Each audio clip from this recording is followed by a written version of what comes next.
Muy buenos días, estimados estudiantes. El día de hoy vamos a tocar el tema sobre anatomía aplicada del periodonto.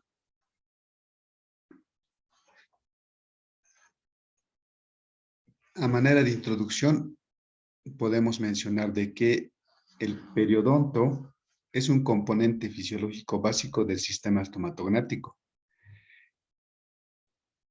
Habíamos mencionado en el tema del sistema estomatognático de que el sistema estomatognático tiene 4 componentes básicos fisiológicos. Uno de ellos la ATM, el otro el sistema neuromuscular, el otro la oclusión dentaria y el periodonto constituye también uno de esos componentes fisiológicos básicos de todo el sistema estomatognático. Está en una interrelación constante y directa con estos otros 3 componentes. Ahora, pero lo vamos a tocar de manera individual para poder entender cuál es la importancia que tiene el periodonto en toda la dinámica de la oclusión y en la dinámica del sistema estomatognático. El periodonto comprende todos aquellos tejidos que están rodeando al diente, es decir, la encía, el ligamento periodontal, el hueso alveolar. Y esos tejidos que están rodeando al diente se van a dividir básicamente en 2 tipos de periodonto o periodoncio. El periodoncio de protección, que está constituido básicamente por la encía insertada en la encía marginal, y el periodoncio de inserción, que está constituido por el hueso, el ligamento periodontal y el cemento dentario. En este tema nos vamos a enfocar principalmente en describir el periodoncio de inserción desde un punto de vista fisiológico y biomecánico, ya que este aspecto fisiológico y biomecánico es lo que nos interesa para comprender la importancia que tiene el periodonto en la oclusión dentaria y en la dinámica mandibular.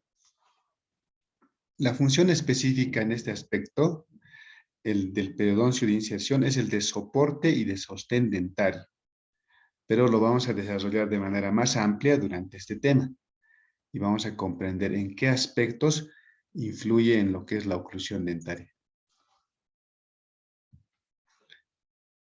El periodonto de inserción.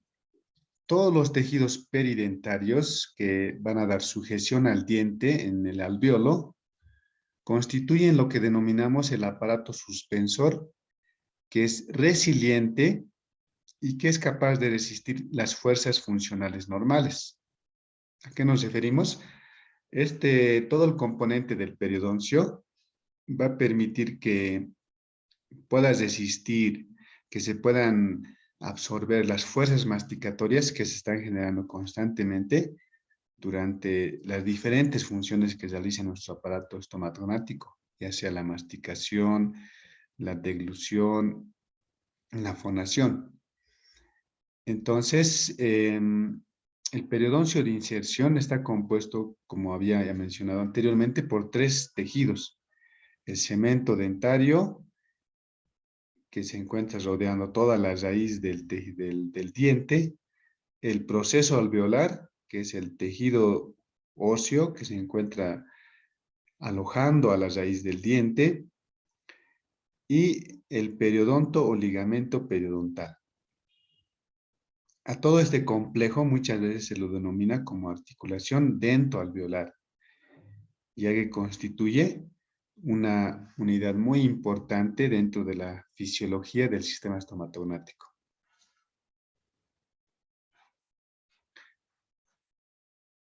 Una característica muy importante del periodonto de inserción o del ligamento periodontal en especial es que constituye la unidad dentoalveolar, o sea, aquella estructura, aquel tejido que va a permitir, si va el término, fijar o anclar a la pieza dentaria en los alvéolos dentarios, ¿no? En específico en los alvéolos dentarios del maxilar superior y del maxilar inferior. ¿Y cómo realiza esto? A través de la interposición de fibras colágenas que se encuentran extendiéndose desde toda la superficie del cemento dentario hasta la superficie del alvéolo dentario. Estas fibras vamos a ver que son muy importantes en las diferentes funciones que tiene el periodonto. Se pueden clasificar en 4 tipos de fibras, dependiendo cómo es la disposición que tienen. Hay fibras de la cresta alveolar que se encuentran principalmente uniendo al alvéolo y al diente a la altura de la cresta alveolar. Tenemos las fibras horizontales que se van a disponer de manera horizontal, que se van a encontrar por debajo de las fibras de la cresta alveolar, o mejor dicho, en un sentido más apical. Tenemos unas fibras que están en mayor cantidad, que son las fibras oblicuas, que se van a extender por debajo de las fibras horizontales de manera oblicua entre la superficie interna del alvéolo dentario y la superficie del cemento dentario. Estas fibras oblicuas son las que ocupan un mayor volumen, son las que están en mayor cantidad y son muy importantes para poder absorber las fuerzas masticatorias que se generan durante la oclusión o durante la masticación. Y tenemos las fibras apicales que se encuentran ubicadas en el ápice dentario. Y todas estas fibras van uniendo al diente, en el área de la raíz, a todo lo que es el alvéolo dentario que corresponde ya sea al maxilar superior o maxilar inferior. Básicamente el ligamento periodontal es un tejido conectivo de tipo laxo, es altamente vascularizado y presenta células. Presenta tanto células como principalmente estarían los fibroblastos, que son los que van a producir las fibras colágenas y la sustancia intercelular de todo el ligamento periodontal. ¿Qué funciones presenta el ligamento periodontal o periodonto? Presenta 4 tipos de funciones. Podemos agruparlo en 4 tipos de funciones. Presenta funciones nutricionales, ya que está altamente vascularizado y a través de la irrigación que presenta va a proveer nutrición tanto al hueso como al cemento del diente. Tiene función formativa y de remodelación, es decir, como presenta varios tipos de células, va a presentar los fibroblastos, también en el extremo del hueso va a presentar en muchas ocasiones osteoblastos cuando el tejido óseo necesita regenerarse, y en el extremo del diente puede presentar también cementoblastos que van a producir la matriz del cemento dentario. Y tiene también funciones de tipo física y de tipo sensorial, que en este caso son las que más nos va a interesar para poder entender qué papel juega el ligamento periodontal o el periodonto en su conjunto en la dinámica mandibular y en las diferentes funciones o en las diferentes aspectos que tocamos en lo que es la oclusión dentaria. Entonces nos vamos a enfocar principalmente en estas 2 funciones, que son las funciones físicas y las funciones sensoriales. En cuanto a las funciones físicas, podemos distinguir que tiene varios tipos de funciones físicas. Una de ellas es que gracias al todo el ligamento periodontal y al tejido periodontal en su conjunto, y que está formado por el hueso, el cemento y el ligamento periodontal, va a permitir que se transmitan las fuerzas oclusivas al hueso y de esta forma se va a poder cumplir un principio muy importante que se considera que es un principio importante que debe presentar una oclusión ideal o una oclusión orgánica. Nos estamos refiriendo a la OMC, que significa la oclusión mutuamente compartida. ¿A qué se refiere la oclusión mutuamente compartida? Se refiere a que sabemos que durante la masticación, principalmente durante la masticación, se van generando diferentes fuerzas que van a ser generadas y van a ser dirigidas en especial por el maxilar inferior, por la mandíbula, contra los dientes del maxilar superior. Entonces, todas estas fuerzas que se generan durante la función masticatoria, vamos a aquí dibujar con unas flechas, son varias fuerzas que se van generando durante la masticación.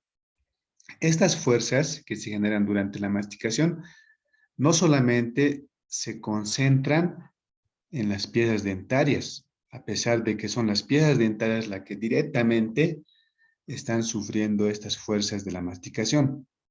En especial, las piezas superiores son las que están soportando todas estas fuerzas de la masticación.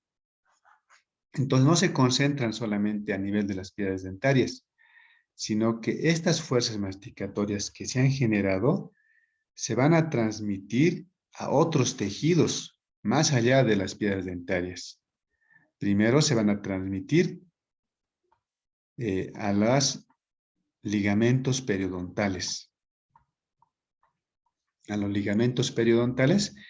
Y en esta parte es muy importante la función que juegan las fibras del ligamento periodontal, especialmente las fibras oblicuas, ya que van a permitir que estas fuerzas, que son fuerzas de presión que se están generando sobre los dientes superiores, cuando se estén transmitiendo hacia el ligamento periodontal, estas fuerzas de presión se transforman en fuerzas de tracción.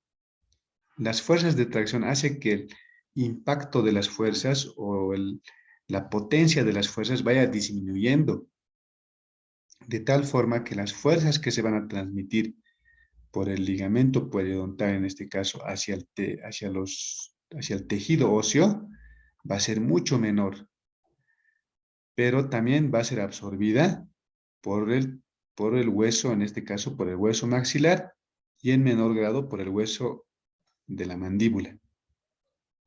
Ahora estas presiones todavía se siguen transmitiendo mucho más allá y van a llegar ya en un mínimo grado a lo que es la ATM.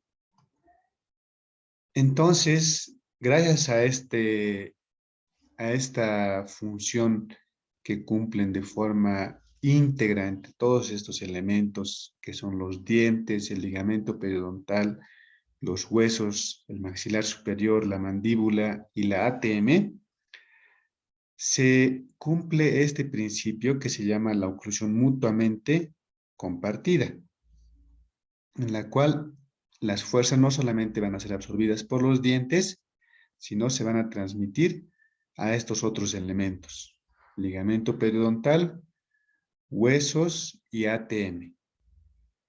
Claro que esto se va a poder cumplir siempre y cuando la persona presente correctamente alineados sus piezas dentarias, que presente una adecuada oclusión dentaria y también los otros componentes estén funcionando de manera adecuada, es decir, el sistema neuromuscular, la ATM y también el ligamento periodontal en este caso. Entonces, vemos que esta función es muy importante del ligamento periodontal en la transmisión de las fuerzas oclusivas al hueso. Otra función física muy importante que cumple el ligamento periodontal es la resistencia al impacto de las fuerzas oclusivas. Entonces, acá es donde podemos recapitular mucho más lo que les había mencionado en cómo, debido a la arquitectura que presentan, en especial en este caso serían las fibras. Si se recuerdan, habíamos mencionado que tiene fibras muy importantes que están cruzando desde el hueso y se insertan de una manera profunda en el hueso y se van extendiendo hacia el cemento de la raíz del diente. Ya hemos dicho que estas fibras se clasifican en fibras apicales, en fibras horizontales, el segundo grupo. El tercer grupo, que era el más voluminoso, que eran las fibras oblicuas. Entonces, y el cuarto grupo, que son las fibras apicales. Entonces, estas fibras, debido a la disposición que presentan, debido a la arquitectura de estas fibras del ligamento periodontal, permite que las fuerzas de presión que se van produciendo sobre los dientes o que van impactando sobre los dientes durante la masticación, se vayan transmitiendo al tejido óseo, ya no en forma de fuerzas de presión, sino en forma de fuerzas de tracción. Entonces, ¿qué diferencia hay entre presión y tracción? La presión es una fuerza que va directamente hacia el tejido, como lo que ocurre cuando los dientes inferiores impactan sobre los dientes superiores. A eso denominamos fuerzas de presión, son fuerzas que van directamente hacia el tejido.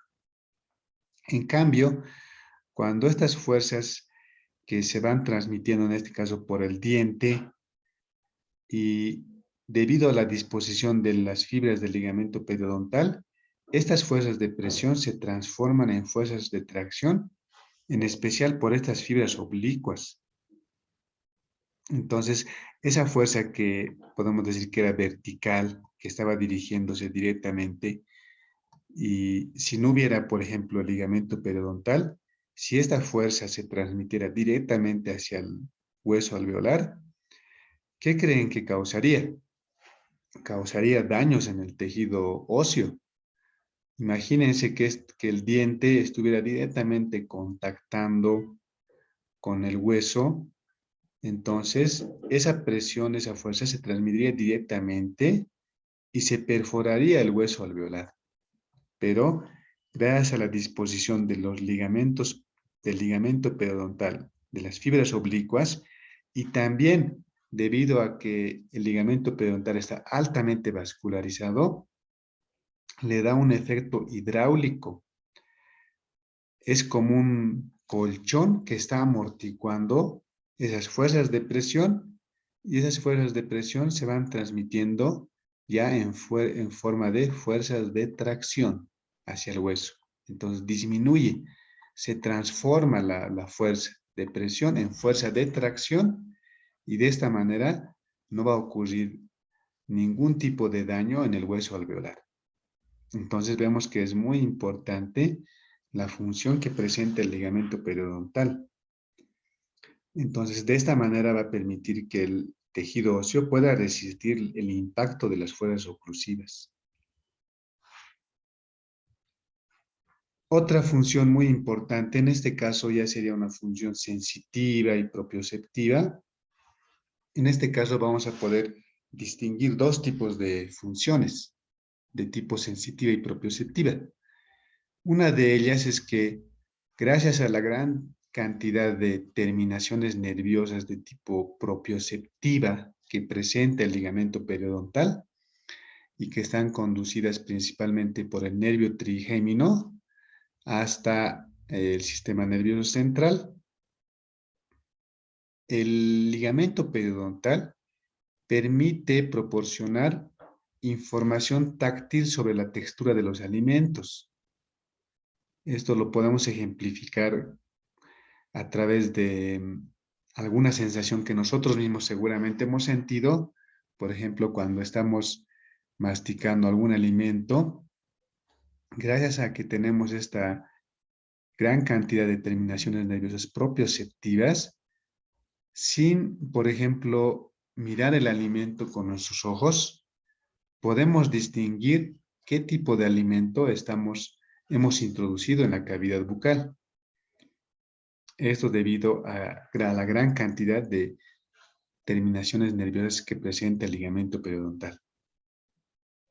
También, a su vez, gracias a esta gran cantidad de terminaciones nerviosas, permite transmitir la información sensorial periférica necesaria para el control de las funciones motoras.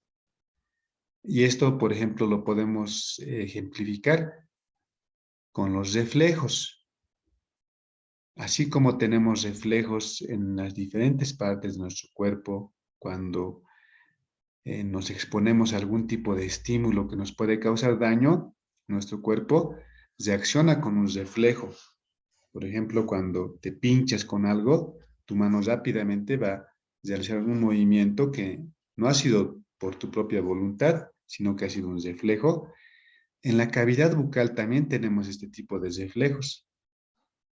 Por ejemplo, cuando estamos consumiendo algún tipo de cereal, estoy seguro que a muchos de ustedes les ha pasado que dentro de los cereales muchas veces encontramos granitos de arena que se han quedado ahí, y cuando estamos masticando y encontramos ese granito de arena o ese grano de, incluso puede ser una pequeña piedra, si nosotros no tuviéramos esta capacidad de percibir este tipo de partículas, nos podríamos causar daño en las piedras dentarias, en el ligamento periodontal y en el hueso.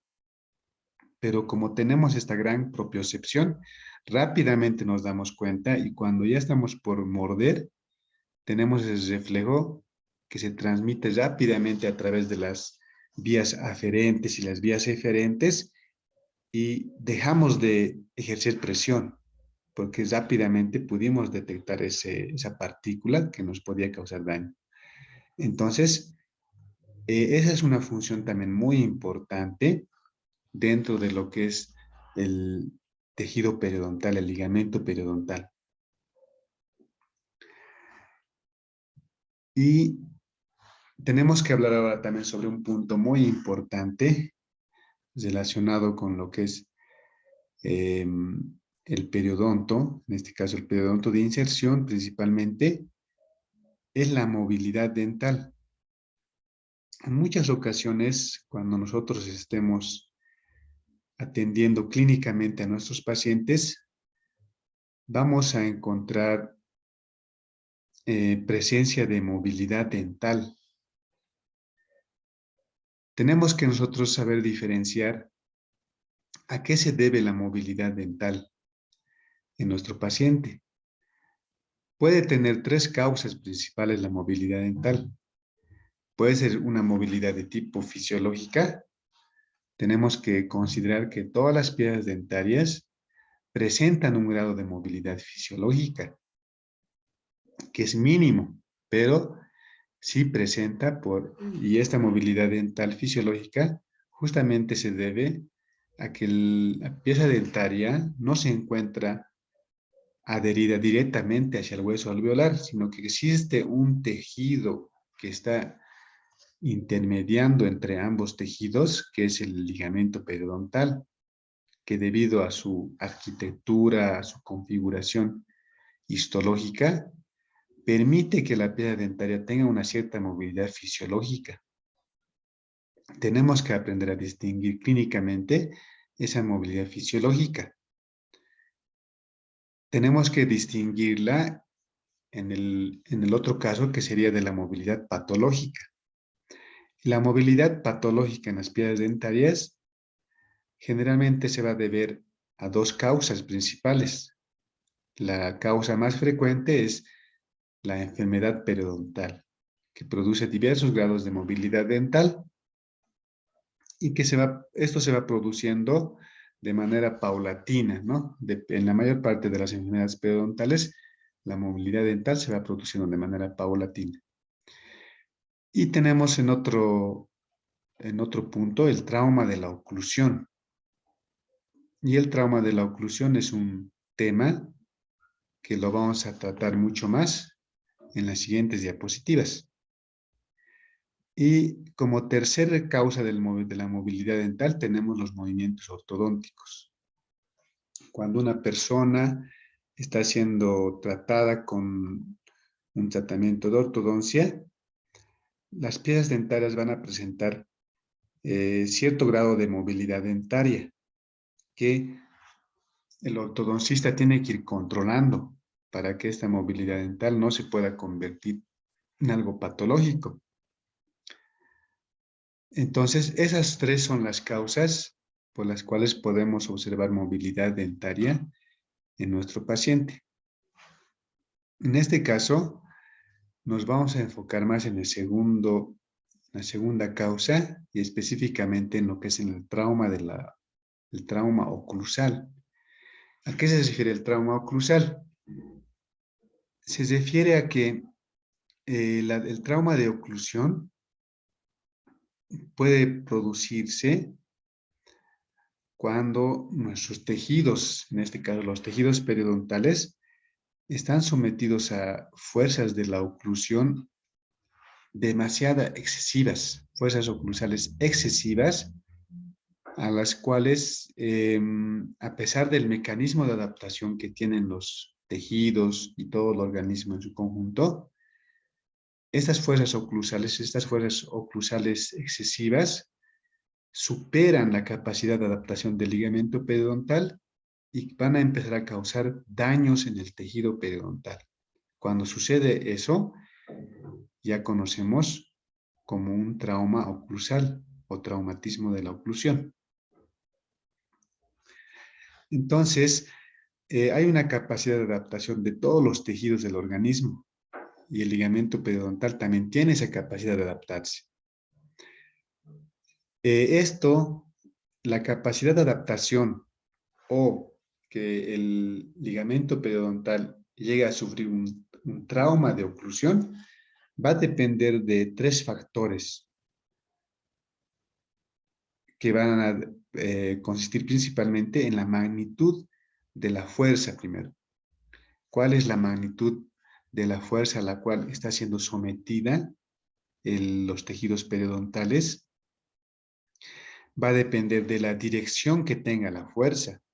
Nosotros sabemos que ciertas piezas dentarias están capacitadas debido a la forma de empotramiento que tienen, pueden soportar mejor las fuerzas verticales. Estamos hablando en este caso de las piezas posteriores.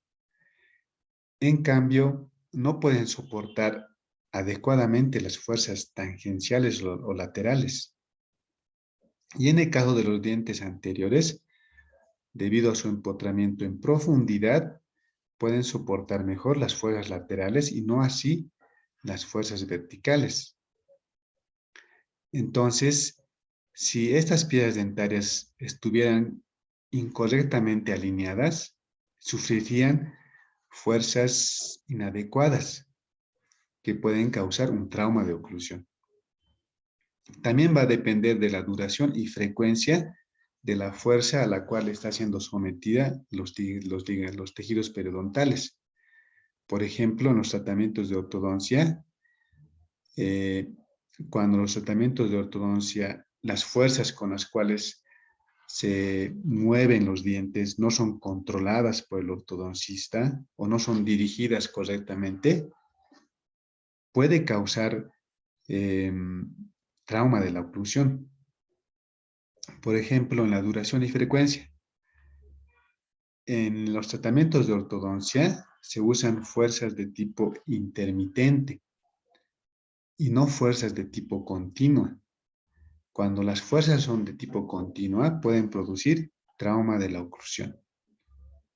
Entonces, dependiendo de estos factores, va a depender que el tejido periodontal pueda adaptarse a estas fuerzas a las cuales está sometida o pueda sufrir un trauma de la oclusión. Entonces, decimos que el ligamento periodontal está sufriendo un traumatismo de oclusión cuando las fuerzas oclusivas van a exceder la capacidad de adaptación de los tejidos. Y posteriormente va a haber una lesión de los tejidos, una lesión ística de los diferentes componentes del tejido periodontal. Es decir, el ligamento periodontal propiamente dicho, el cemento del diente y el hueso alveolar. Cuando uno de esos tres tejidos ya está sufriendo algún daño, ya podemos nosotros diagnosticar de que esta persona presenta un trauma de oclusión o trauma oclusal. Hay varios tipos de trauma oclusal, se los clasifica de diferentes formas, de diferentes aspectos, dependiendo de la duración, de la intensidad del trauma de oclusión. Puede ser un traumatismo oclusal agudo, que se va a presentar, como sabemos, de manera rápida, donde van a ver varios síntomas de la inflamación, de dolor, o puede ser también un traumatismo oclusal crónico que se va a desarrollar en un periodo de tiempo más prolongado y donde a veces incluso hay ausencia de síntomas que puedan alertar a la persona.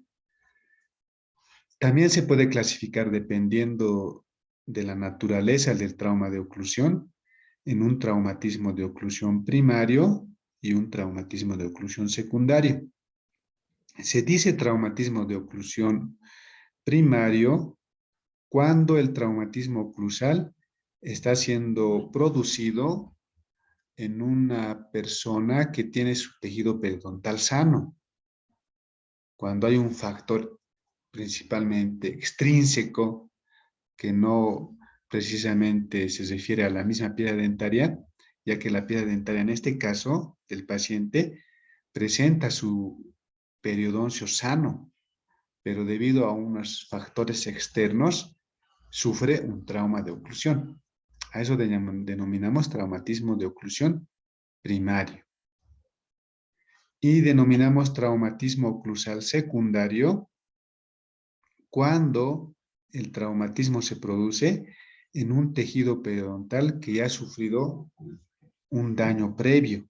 Por ejemplo, en las personas que presentan enfermedad periodontal, sabemos que cuando la enfermedad periodontal es muy avanzada, causa reabsorción del tejido óseo, del tejido óseo del que está soportando la piedra dentaria y deja de soportar adecuadamente a la piedra dentaria. Entonces, aunque en este caso la persona podemos decir que está siendo sometida a fuerzas masticatorias, entre comillas, normales, esas fuerzas masticatorias normales, este tejido periodontal ya no puede soportar.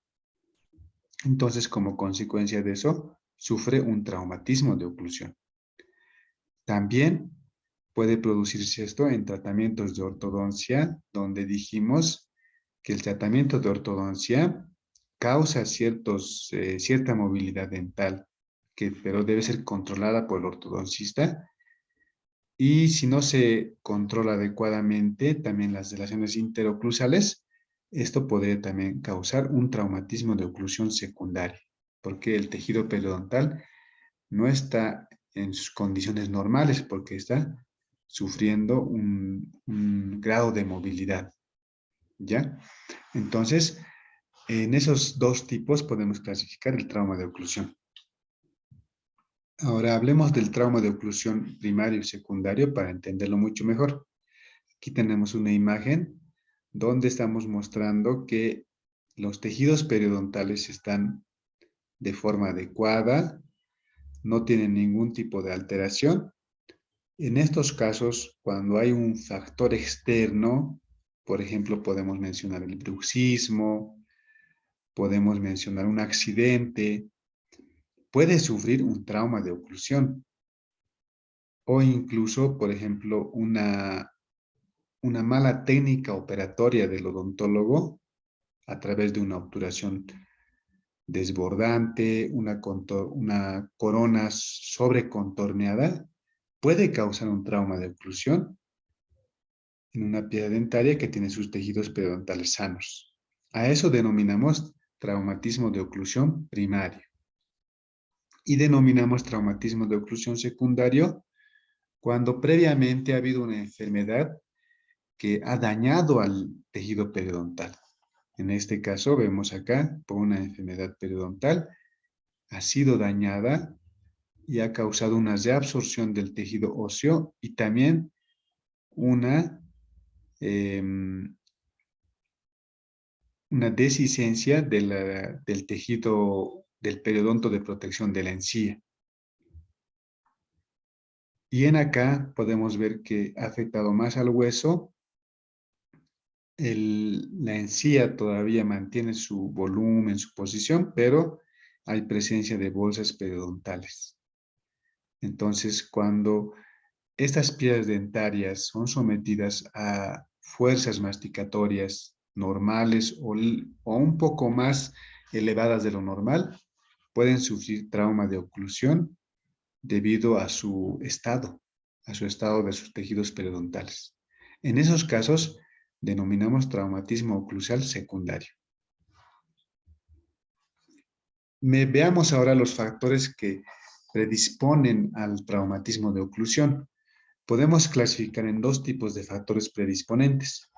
Factores predisponentes de tipo intrínsecos, que principalmente se refiere a factores que ya los tejidos periodontales o la piedra dentaria ya presenta ya, cuando una persona ya nace con estas características. Por ejemplo, podemos hablar ahí de la morfología de la raíz. Sabemos que muchas personas van a presentar una alteración, podemos decir, de la anatomía dentaria, donde van a presentar una microricia, raíces pequeñas. También podemos ver, ya en este caso, ya ha sido causado por una alteración anterior, pero ya en la altura del tejido óseo. También podemos ver acá imágenes donde vamos a ver que dependiendo de la persona, dependiendo también de la alineación tridimensional de sus piedras dentarias, el hueso alveolar, ya sea el hueso alveolar vestibular o lingual, puede tener una determinada característica. Aquí, por ejemplo, vemos el ideal, el adecuado, que debe ser un hueso alveolar que esté constituido por un hueso compacto y un hueso trabecular. Y a esto le llamamos, ¿no? Este hueso trabecular, díploe, que le va a dar resistencia a las fuerzas a las cuales esté sometida la piedra dentaria.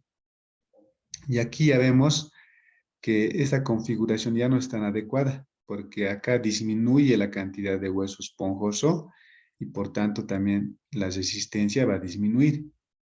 Y aquí vemos en otros casos donde solamente ya hay una delgada capa de hueso compacto que está sosteniendo a la raíz. Entonces, dependiendo también de estos factores, son factores intrínsecos que predisponen a la persona a que pueda presentar un trauma de oclusión. Y tenemos los factores extrínsecos. Los factores extrínsecos, uno de los principales, podemos mencionar el bruxismo y otros malos hábitos que la persona pueda tener. Sabemos que el bruxismo son movimientos que presenta la persona en la cual va rechinando los dientes, ya sea de forma voluntaria, de forma involuntaria, y va generando desgastes en las superficies dentales y al mismo tiempo se va generando fuerzas que pueden sobrepasar los 200 a 300 libras de presión debido a contracciones isométricas prolongadas de los músculos masticadores. Son contracciones involuntarias que la persona presenta y con la cual se están generando fuerzas excesivas de las piedras dentarias inferiores sobre las superiores y que estas pueden ser también un factor predisponente a que la persona presente un trauma de la oclusión. Otros factores también tenemos los malos hábitos. Por ejemplo, el mal hábito de de morderse las uñas también es un factor predisponente para trauma de la oclusión. Y otro factor es el de morder constantemente objetos como los lápices. También es un factor predisponente que puede causar trauma de la oclusión. Otro factor que es predisponente es las terapias ortodónticas defectuosas. Como habíamos dicho, El movimiento dentario ortodóntico, por algunos autores, es considerado como un trauma de oclusión controlado. ¿Por qué? Porque a través de las fuerzas que se generan por los aparatos ortodónticos, van a producir algún grado de movilidad de las piezas dentarias. Pero esta movilidad dentaria y estas fuerzas tienen que ser controladas por el ortodoncista. Cuando no son controladas adecuadamente, cuando los movimientos ortodónticos no son controlados, eso es un factor predisponente a que se produzca trauma de la oclusión. Hay casos incluso en los que por por no haber operado muy bien, por no haber manejado o porque tal vez la persona no ha sido, el odontólogo no se ha especializado en la ortodoncia y no conoce todos estos aspectos, ha generado fuerzas inadecuadas no controladas que en muchos casos han causado incluso la pérdida de piezas dentarias. Entonces, es un factor también importante que puede producir trauma de oclusión. Otro factor extrínseco que produce el trauma de oclusión es la pérdida de soporte periodontal. Y esto puede ser una consecuencia de una enfermedad periodontal crónica que, miren, como en la imagen, ha ido produciendo la reabsorción del hueso alveolar y aquí incluso ha habido una retracción de la encía y ya prácticamente se observa parte de la raíz de la pieza dentaria. Ese también es un factor predisponente al trauma de la oclusión, porque ya no hay un buen soporte de la pieza dentaria.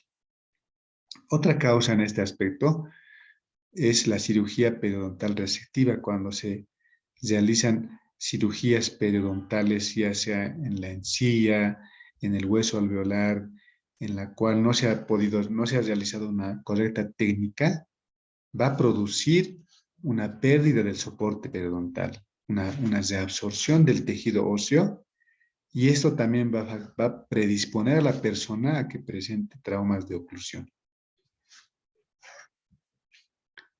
Como cuarto factor predisponente, mencionamos la pérdida de los dientes. Cuando una persona pierde una pieza dentaria, por ejemplo, acá tenemos una persona que ha perdido una pieza dentaria, un primer molar inferior derecho en este caso, las piezas dentarias vecinas van a sufrir diferentes tipos de inclinación o de migración. En el caso de las piezas posteriores van a empezar a mesializarse, las piezas antagonistas empiezan a extruirse y esto va a causar la formación de interferencias, ya sea en el lado de trabajo o en el lado de no trabajo. Y esas interferencias van a constituir un factor predisponente, especialmente cuando se presentan en el lado de no trabajo. Estas interferencias que se presentan en el lado de no trabajo van a ser un factor que predispone a un trauma de la oclusión. También, debido a la pérdida de piezas dentarias, se van a establecer relaciones interoclusales inadecuadas, como en acá. Ya no hay una correcta oclusión, ya no hay una correcta alineación dentaria, y eso también es un factor que predispone a que la persona presente un trauma de la oclusión. Otro factor predisponente de tipo extrínseco puede ser causado por el mismo operador a través de la confección o diseño de forma defectuosa de dentaduras parciales o dentaduras fijas. Esto por un fallo en el planeamiento de la estructura, de los ganchos, de las bases de las prótesis parciales, van a causar que se generen fuerzas inadecuadas y esto puede causar una pérdida del soporte dentario e incluso la pérdida de las piezas dentarias, en este caso las piezas dentarias pilares, como en este caso, como las prótesis parciales. O en el caso de prótesis fijas, cuando por ejemplo se confeccionan prótesis que estén sobrecontorneadas que no estén en una correcta relación con las piedras antagonistas, que no haya una correcta, en este caso, guía anterior, podemos producir fuerzas inadecuadas y esto también es un factor predisponente a un trauma de la oclusión. Y como un último factor extrínseco que predispone al trauma de la oclusión, podemos mencionar la malposición dentaria exagerada. Cuando una persona, acá por ejemplo vemos en la imagen, tiene un apiñamiento severo, las piedras dentarias en una malposición dentaria pero exagerada, eso causa relaciones interdentarias, interoclusales inadecuadas y las fuerzas que se generan durante la masticación pueden producir trauma de oclusión en ciertas piedras dentarias que están en una mal posición dentaria.